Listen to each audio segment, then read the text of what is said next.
정부가 지난 26일 청년특별대책을 발표했습니다. 많은 청년들이 코로나19 장기화로 어려움을 겪고 있는 가운데 이 같은 정책에 많은 기대를 가질 수밖에 없는데요. 그럼 어떤 정책들이 나왔는지 주요 정책을 살펴보겠습니다. 먼저 이번에 발표된 청년 대책은 일자리, 주거, 교육, 복지, 참여 권리 등 5개 분야에서 총 87개 과제입니다. 이 중에서 가장 관심을 끄는 것이 주거 대책인데요. 정부는 무주택 청년에게 1년간 한시적으로 월세 최대 20만 원을 지원하기로 했습니다. 고용 여건 악화로 수입이 줄어든 청년들의 주거비 부담을 줄여주겠다는 것인데요. 실제로 정부는 총 15만 2천 명의 청년들이 20만 원의 월세를 지원받을 수 있을 것으로 예상했습니다. 지원 혜택에서 벗어나는 청년들을 위해서는 20만 원의 월세 무이자 대출도 신설한다는 계획인데요. 지원 대상을 확대하기 위해 월세 대출 소득 기준도 기존 연 2천만 원에서 5천만 원으로 올렸습니다.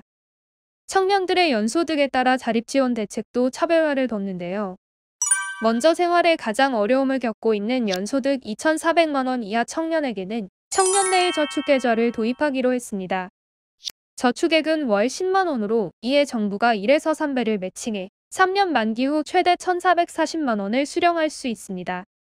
연소득 3,600만 원 이하 청년에겐 청년 희망적금을 도입해 저축장려금을 최대 4% 지급한다는 방침입니다.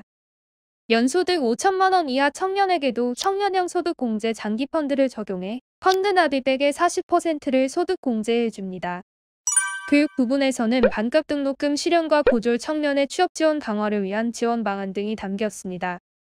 이 밖에도 소득 하위 80% 다자녀 가구의 셋째 이상 대학생과 기초 차상위 가구의 둘째 이상 대학생의 등록금은 전액 지원하고 학자금 대출 지원 대상도 대학원생까지 확대됩니다.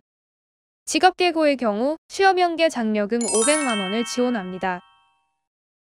각종 관리 자격 등의 최저연령도 현행 만 20세에서 만 19세로 낮추기 위한 법령 개정도 추진하기로 했습니다.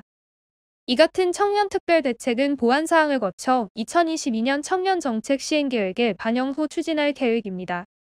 한강타임즈TV 구독, 좋아요 꼭 부탁드려요.